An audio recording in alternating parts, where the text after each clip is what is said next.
మెహరు బాబా Avatar నమో దేవ దేవా ప్రేపో నమో మెహరు బాబా Avatar నమో దేవ దేవా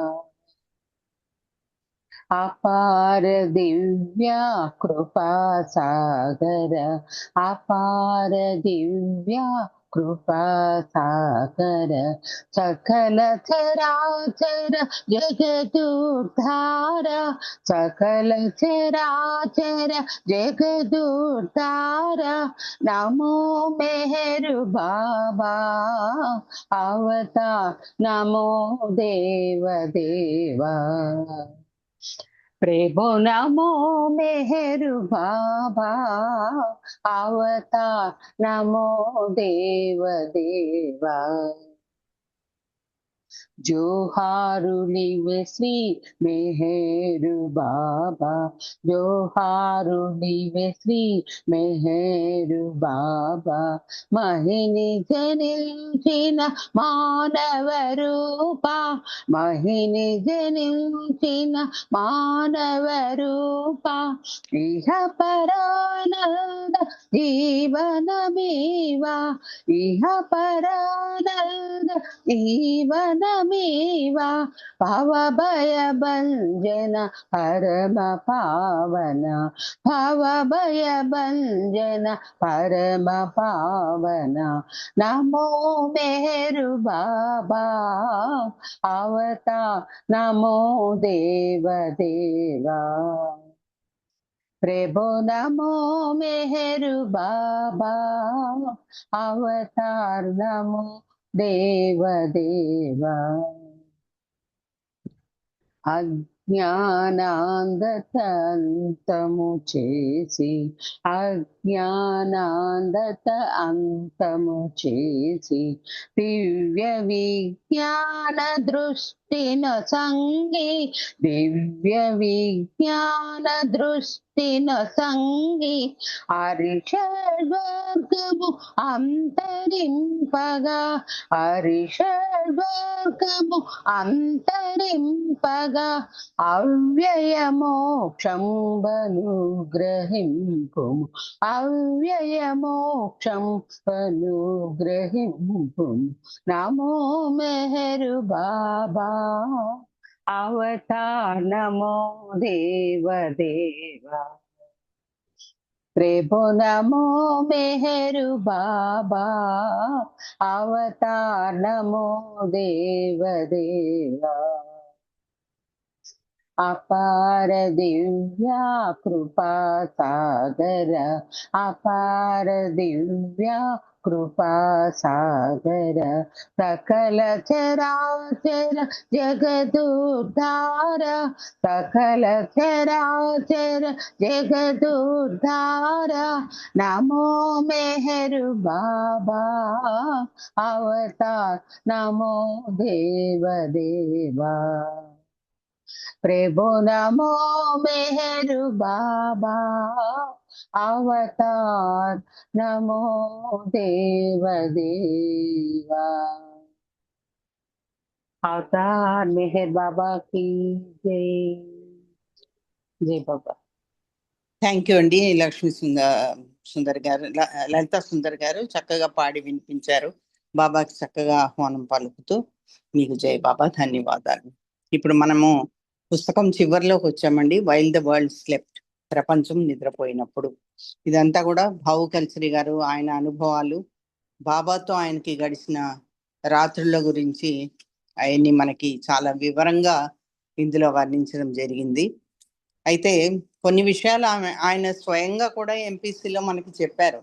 మన భాగ్యం ఏమిటంటే మనం కొంతమందినైనా కనీసము చూడగలిగాము, మండలి వాళ్ళ ద్వారా మనం జరిగిన విషయాలన్నీ కూడా విన్నాం.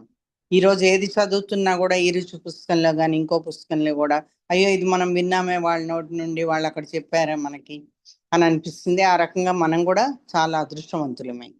అంటే డైరెక్ట్గా మనము భగవంతుడితో కాంటాక్ట్ ఉన్న మనుషుల్ని మనం కలుసుకోగలిగాము.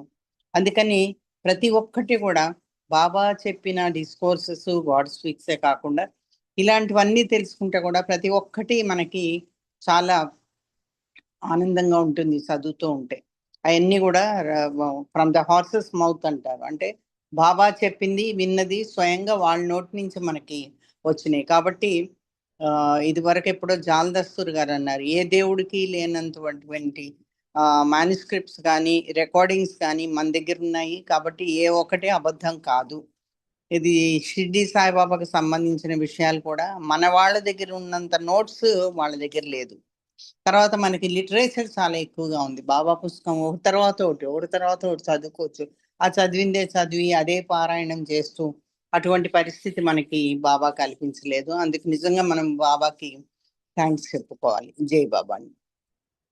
బాబా జీవితం ఆఖరి 4 సంవత్సరాలు కూడా సెక్లూజన్ లో ఉన్నారు.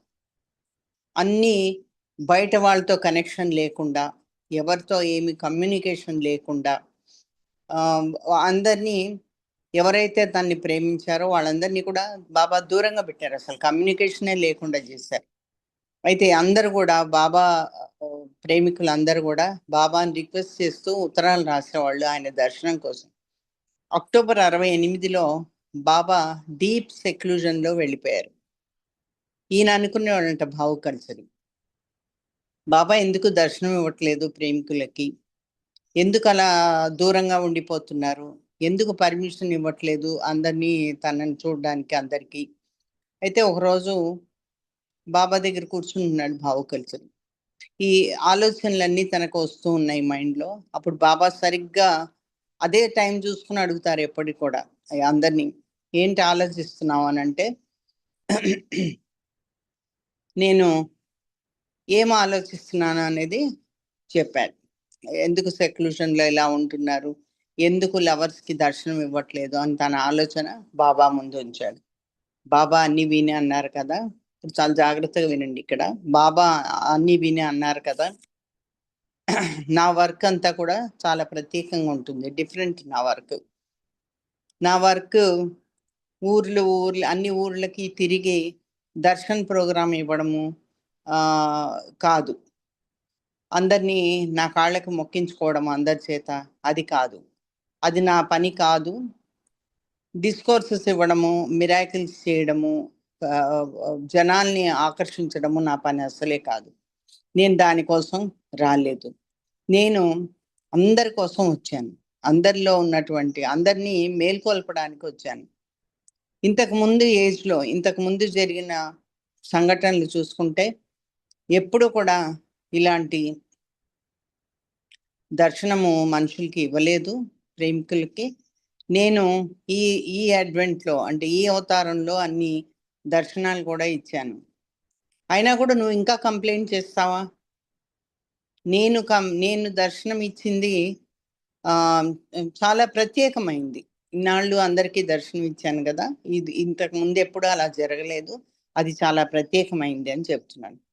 అంటూ బాబా కంటిన్యూ చేస్తున్నారు, నీకు ఐడియా లేదు నేను నిజంగా ఏం చేస్తున్నాను అనేది, నీకు ఐడియా లేదు. ఇప్పుడు ఒక బాణము విల్లు తీసుకుంటే ఆ విల్లుని ఎంత వెనక్కి లాగలిగితే, ఆ బోని ఎంత వెనక్కి లాగలిగితే ఆ ఆరో అంత ముందుకు వెళ్తుంది. అది అంత దూరంలో వెళ్తుంది ఆరో. అది హార్డ్గా ఉండి అది మనం ఏదైతే అనుకున్నామో ఆ గమ్యాన్ని అది ఛేదిస్తుంది అనమాట. అయితే నేను ఇప్పుడు సెక్లూజన్లో ఉన్నాను, కానీ నా నా బాణము ఎంత దూరం వెళ్తుందంటే, ఇంకా దూరంగా వెళ్ళి నేను రిలీజ్ చేసేటువంటి ఆ ప్రేమ అనే బాణము చాలా దూరంగా వెళ్ళి అది అందరి మనసుల్లో చాలా డీప్గా వెళ్ళిపోతుంది. అయితే ఆ ప్రేమ బాణం వల్ల కలిగిన దెబ్బ నా దర్శనం కంటిన్యూస్గా జరిగేటట్టుగా చేస్తుంది. నా కోసం వాళ్ళు పరితపించే సమయం వస్తుంది, అది నా రియల్ దర్శనము. అంటే బాబా ఇదంతా కూడా సమాధిలో తను ఉండడం వల్ల జరిగే తర్వాత పరిణామాలు అవన్నీ కూడా ఆ రోజుల్లో అప్పుడే చెప్పారు. అక్టోబర్ 68లో చెప్పారు. నేను సెక్లూజన్ లో వర్క్ చేస్తున్నాను ప్రపంచం మొత్తానికి దర్శనం ఇవ్వడానికి అని బాబా అంతటితో దాన్ని ముగించారు అనమాట. ఆ దర్శనము మీనింగ్ ఏంటంటే, అది నన్ను ప్రేమించే వాళ్ళకి అర్థమవుతుంది. ఆ దర్శనం యొక్క విలువ, ఆ దర్శనం యొక్క ప్రేమ నన్ను ప్రేమించే వాళ్ళకి అర్థమవుతుంది. అయితే నాకు ఆ మాటలు అప్పుడు ఏమీ అర్థం కాలేదంటున్నారు బావు. ఈ బో ఏంటో, ఈ యారో ఏంటో, ఈ దీనికి ఆ పోలిక ఏంటో ఆయనకి అప్పుడు ఏమీ అర్థం కాలేదు. కానీ బాబా నవ్వి ఇంకేం మాట్లాడలేదు, అక్కడితోటే అది ఆపారు. బాబా సెక్లూజన్ లో వర్క్ చేసేటప్పుడు ఆ డివోటీస్ అందరు కూడా, బాబా ప్రేమికులు అందరూ కూడా ప్లేస్ టు ప్లేస్ వెళ్ళి ఆయన బాబా నామాన్ని అది వ్యాప్తి చెందించేవాళ్ళు, ఆ మెసేజెస్ ని అందరికి అందించేవాళ్ళు. కొత్త వాళ్ళు ఎవరైతే వచ్చారో ఈ కాంటాక్ట్ లోకి, బాబాకి లెటర్స్ రాస్తూ ఉండేవాళ్ళు. బాబా ఎంత బిజీగా వర్క్ చేస్తున్నా కూడా ఆ లెటర్స్ అన్ని చదివి వినిపించమనేవాళ్ళు ప్రతిరోజు కూడా. ఈరిచ్ చదివి వినిపించేవాడు ఇంగ్లీష్లో, భావ కల్చరీ హిందీ లెటర్స్ అన్ని కూడా చదివి వినిపించేవాడు. వారానికి ఒక రోజు ఈయనకి ఆపర్చునిటీ దొరికేది కాదు లెటర్స్కి, అంటే అవన్నీ చదవడానికి ఆపర్చునిటీ దొరికేది కాదు. 8th డే చదవాల్సి వచ్చేది. బాబా అందరినీ మెన్మండలిని పిలిచేవాళ్ళు హాల్కి, సెక్లూజన్ వర్క్ చేస్తూనే కూడా. ఆ పెద్ద ఉత్తరాల కట్ట తెచ్చేవాడు బావు. బాబా అన్ని లెటర్స్ ఇలా ఇలా ఇలా కంటితో చూసేసి పక్కన పెట్టేసి, ఈయనకి నువ్వే వాటన్నిటికీ, నాకు హెడేక్ ఉంది ఈరోజు, నువ్వే వాటన్నిటికీ రిప్లై ఇవ్వమని బావుకి చెప్పడం జరుగుతుంది. ఈ కరెస్పాండెన్స్ అంతట్లో, అంటే ఈ ఉత్తర ప్రత్యుత్తరాల్లో బాబా డివోటీస్ ఎక్కువ ఏం రాస్తున్నారంటే, మాకేమీ వద్దు ఆయన నుంచి, మేము కోరుకునేది ఏమీ లేదు, మాకు దర్శనం ఒకటి చాలు. అది కూడా పాసిబిలిటీ లేకపోతే కొన్ని మాటలు ఆయన దగ్గర నుంచి మేము జవాబు ఆశిస్తున్నాము, అదైనా కానివ్వమని వాళ్ళు చాలా మంది అదే రిక్వెస్ట్ చేశారు. బాబా ఎప్పుడైతే తనని ఆన్సర్ చేయమని చెప్తారో ఆ లెటర్స్కి, ఒక ఆలోచన వచ్చింది ఆయన మైండ్లో. ఏమి భగవంతుడినా, ఆ లవర్స్ ఏమో చాలా గ్రేట్, వాళ్ళు ఏమీ వద్దు మాకు, ఆధ్యాత్మికంగా సంబంధించిన ఆధ్యాత్మికత గురించి కానీ మాకేమొద్దు, మాకు ఒక మెటీరియల్ కూడా మాకేమొద్దు ఆయన దగ్గర నుంచి, అంటే ఆధ్యాత్మికతకి సంబంధించిన మెటీరియల్ అదంతా ఏమొద్దు, మాకు ఒక దర్శనం చాలు అని చెప్తున్నారు. అండ్ ఈయనేమో భగవంతుడై ఉండి దర్శనమే లేదు, నో దర్శనం అంటాడు ఎలా? కొన్ని మాటలు ఏదో ప్రేమపూర్వకమైన మాటలు కావాలని అడుగుతున్నారు డైరెక్ట్లీ. ఆయనేమో యూ రిప్లై అంటారా నన్ను, ఆయన అడుగుతా ఉంటే అని ఈయన ఆలోచిస్తున్నాడు. కానీ ఏమనలేదు బాబాతో ఆ విషయం. బాబా కూడా తన్ని ఏమీ అడగలేదు. మళ్ళీ బాబా రూమ్కి వెళ్ళినప్పుడు 3 గంటలకి మామూలుగానే భావు చెప్పడం జరిగింది. బాబా అడుగుతున్నారు, ఎన్ని లెటర్స్ నువ్వు ఆన్సర్ చేసావు ఇవాళ అని. వీళ్ళిద్దరికి ఇది మామూలు అయిపోయింది. ఒక్క లెటర్ కూడా రిప్లై చేయలేదు బాబా అంటాడు భావు.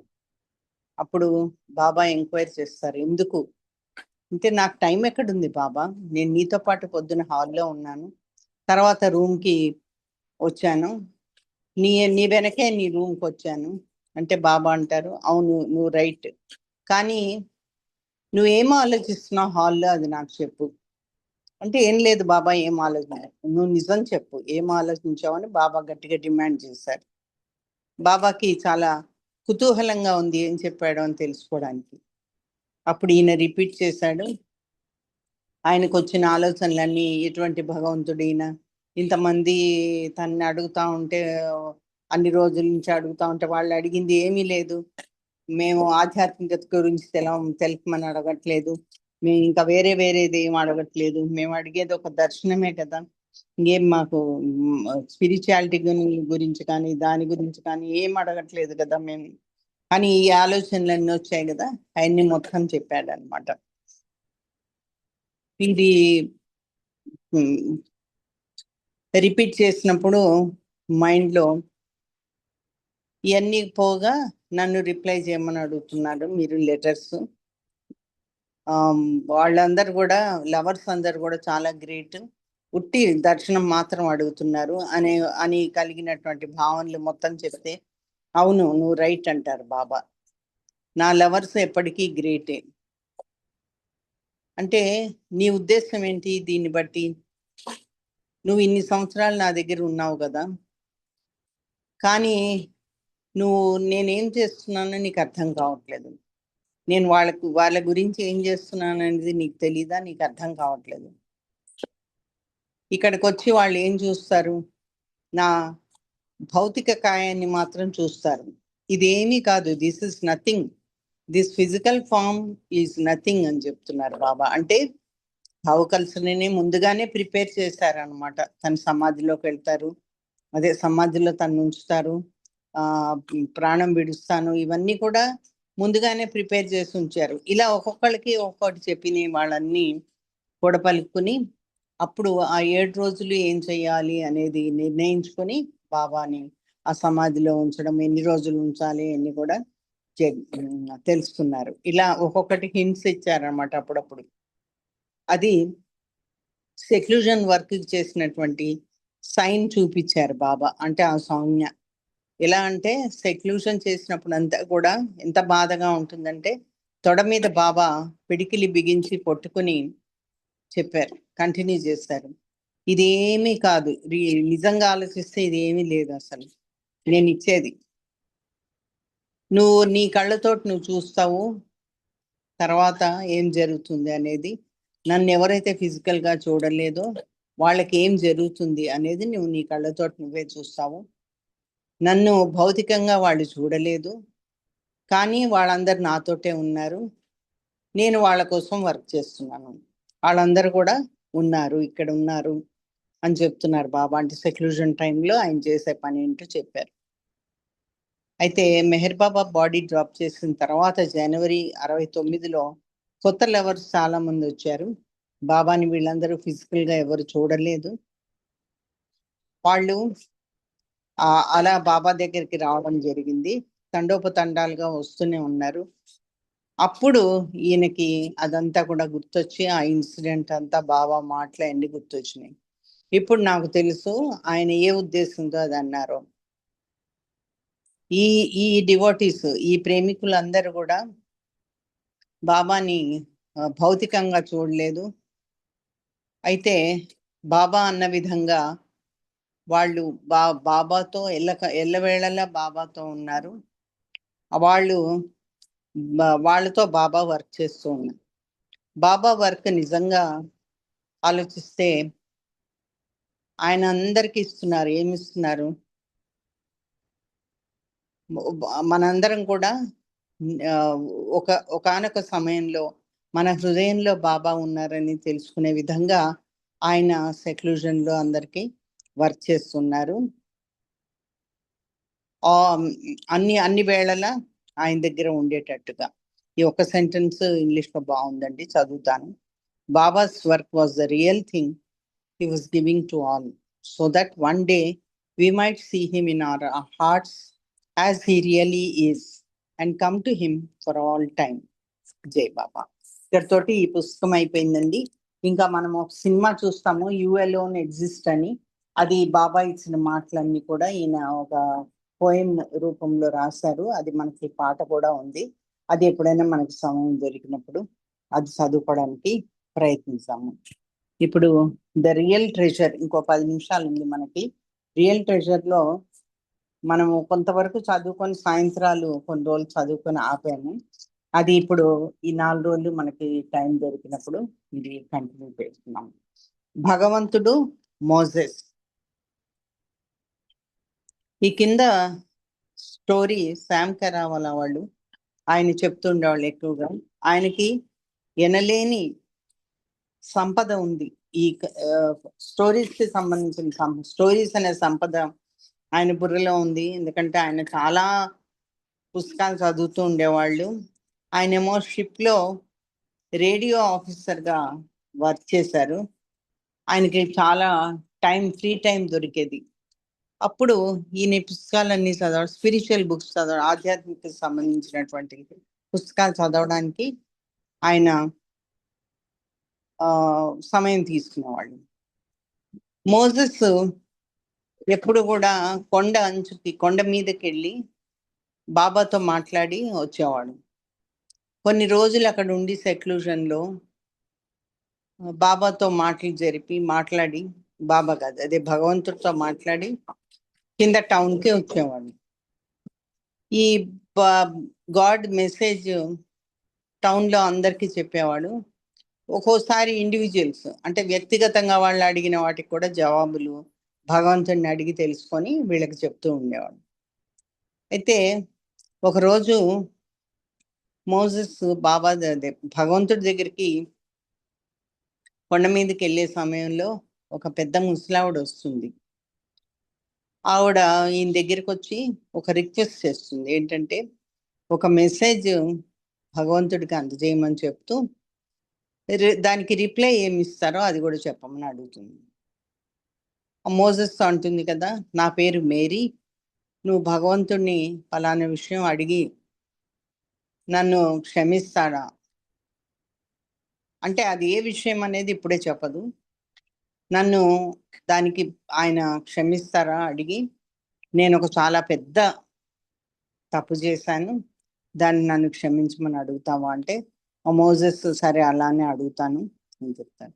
కొన్ని రోజుల తర్వాత మోజెస్ తిరిగి వస్తాడు భూమి మీదకి, టౌన్లోకి. మేరీని కలిసి మేరీతో అంటాడు, నువ్వు చెప్పింది నేను భగవంతుడితో చెప్పాను, ఆ మెసేజ్ భగవంతుడికి ఇచ్చాను.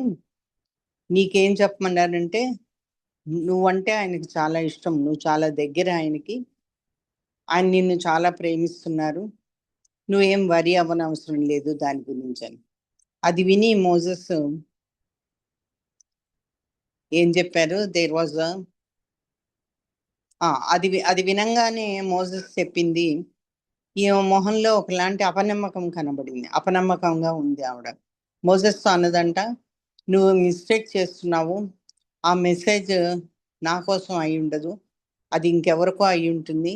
నెక్స్ట్ టైం నువ్వు వెళ్ళినప్పుడు భగవంతుని కలిసినప్పుడు మళ్ళీ కూడా ఇదంతా మొత్తం నా గురించి డిస్క్రైబ్ చెయ్యి, నేను ఎలా కనబడతాను, ఎలా ఉంటాను, ఆయన పొరపాటు పడకుండా వేరే వాళ్ళని నువ్వు తప్పకుండా ఇవన్నీ ఎక్స్ప్లెయిన్ చేసి చెప్పు, నేను ఎలా ఉంటాను ఏంటి అనేది. తర్వాత నా క్వశ్చన్ కూడా ఆయన దగ్గర రిపీట్ చేయమని, నేను చాలా క్షమించరాని నేరం చేశాను, నాకు ఆయన భిక్ష ఇచ్చారో లేదో తెలవాలి అని. మోసెస్ సరే అని అంగీకరించి ఆమె రిక్వెస్ట్ని ఆయన మళ్ళీ ఆ కొండ మీదకి వెళ్తాడు. పర్వతం, అది మౌంటైన్ అన్నారు కాబట్టి పర్వతం. ఆ మేరీ ఈయన వెళ్ళేటప్పుడు మళ్ళీ వచ్చి ఆయనకి ఎక్స్ప్లెయిన్ చేసి మళ్ళీ చెప్పింది, గుర్తు చేసింది. ఆ మౌంటైన్ నుంచి వచ్చేసిన తర్వాత ఆయన మేరీతో అన్నారంట, నీ మెసేజ్ భగవంతుడికి నేను కన్వే చేశాను, ఆయన మళ్ళీ చెప్పారు, ఆయనకు అన్నీ తెలుసు నీ గురించి, నువ్వు డౌట్ పడొద్దు, నీ మైండ్లో ఎటువంటి శంక ఉండడానికి వీల్లేదు, నిన్ను చాలా ప్రేమిస్తున్నాడు ఆయన, నువ్వు చాలా దగ్గర అతనికి అని చెప్పమన్నాడు భగవంతుడని. మేరీకి ఇంకా కూడా అది యాక్సెప్ట్ చేయడము ఇష్టం లేదు, ఆయన మోజెస్ చెప్పిన విషయం. ఆమె చాలా కన్ఫ్యూజ్ అయిపోయింది.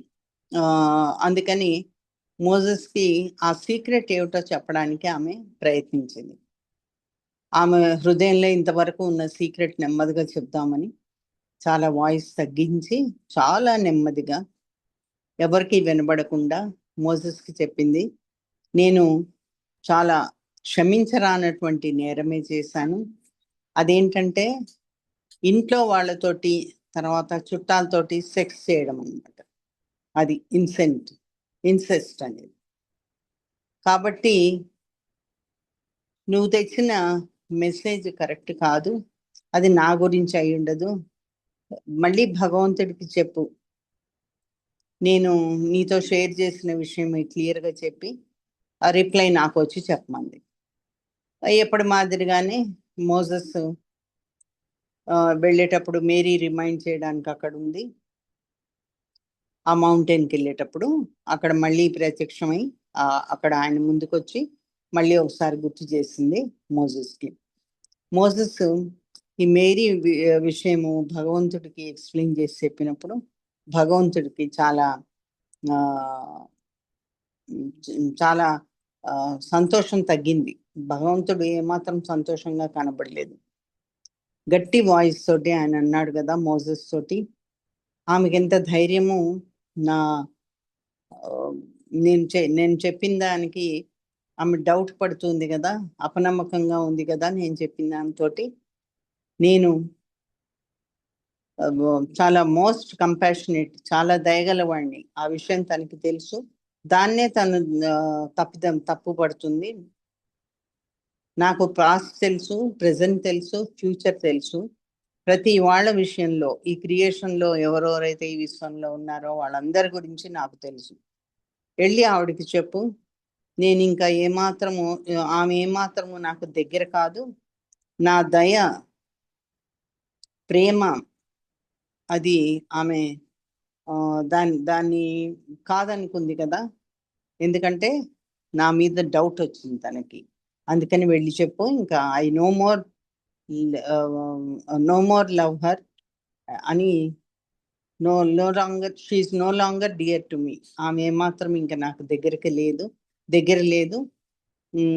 నా మర్సీ అంటే నా దయ, కంపాషన్, ఆ దయాగుణము, ఈ రెండింటిని కూడా ఆవిడ కాదనుకుంది, డౌట్ పడ్డది దాని మీద అని చెప్పడం జరిగింది. ఇది ఒక మంచి కథ. అది మనకి అందులోని సారాంశం మనం ఏం తీసుకోవాలంటే, బాబా మీద మనము భగవంతుడు అన్ని తెలిసే చేస్తాడు. మనకు కష్టం వచ్చినప్పుడు ఆటోమేటిక్గా భగవంతుడిని అనేస్తాం, ఆయన ఏం దేవుడులే, ఆయనకు తెలుసా మన గురించి, నేను ఎంత కష్టపడుతున్నాను ఆయనకు తెలుసా, నాకు ఇన్ని కష్టాలు ఇస్తున్నాడు అని మనం వెంటనే అనేస్తాం. అది మన నైజం, అది మన మానవుల నైజం. అలా కాకుండా భగవంతుడి మీద భగవంతుడి పట్ల ధైర్యం ఉండి, ప్రేమ ఉండి, ధైర్యంగా మనము ముందుకు సాగడానికి మనం ప్రయత్నం చేయాలి. అవతార్ మెహర్ బాబాకి జై. ఇప్పుడు జ్యోతి గారు మీరు హారతి ఇవ్వండి బాబాకి. జై బాబా అండి. అవతార్ మెహర్ బాబాకి జై. ఆది సచేతన శాంతి నికేతన, ఆది సచేతన్ శాంతి నికేతन, నమో బ్రహ్మ आओ मेहेरु प्रभु आरती अपनाओ, मेहेरु प्रभु आरती अपनाओ। प्रेम दीप में दिए जलाओ, निबिड़ अंधेरा मिटता पाऊं, अपना सब कुछ तुम है चढ़ाऊं, तुम मुझको सरसाओ, मेहेरु प्रभु आरती अपनाओ, मेहेरु प्रभु आरती अपनाओ। जीवन की हर सांस हमारी बन जाए प्रभु गति तुम्हारी, जीवन की हर सांस हमारी बन जाए प्रभु गति तुम्हारी, हे करुणा कर लीलाधारी, हे करुणा कर लीलाधारी, तुम करुणा बरसाओ मेरु प्रभु, आरती अपनाओ मेरु प्रभु, आरती अपनाओ। बने आरती जीवन मेरा, बने आरती जीवन मेरा, आदि अंत का लय हो घेरा, आदि अंत का लय हो घेरा। खुले नयन और दिखे सवेरा, खुले नयन और दिखे सवेरा, तुम मुझ में छा जाओ मेरु प्रभु, आरती अपनाओ मेरु प्रभु, आरती अपनाओ। आदि सचेतन शांति निकेतन, आदि सचेतन शांति निकेतन, नमो ब्रह्म आओ मेरु प्रभु, आरती अपनाओ मेरु प्रभु, आरती अपनाओ मेरु प्रभु, आरती अपनाओ। अवतार मेहर बाबा की जय, प्रीतम मेहर प्रभु की जय, परब्रह्म परमात्मा मेहर बाबा की जय। జై బాబా అండి ఉమారాణి గారు, థ్యాంక్ యూ వెరీ మచ్. అందరికీ జై బాబా అండి. జై బాబా అండి. ఇంతటితో ఈ ప్రోగ్రాం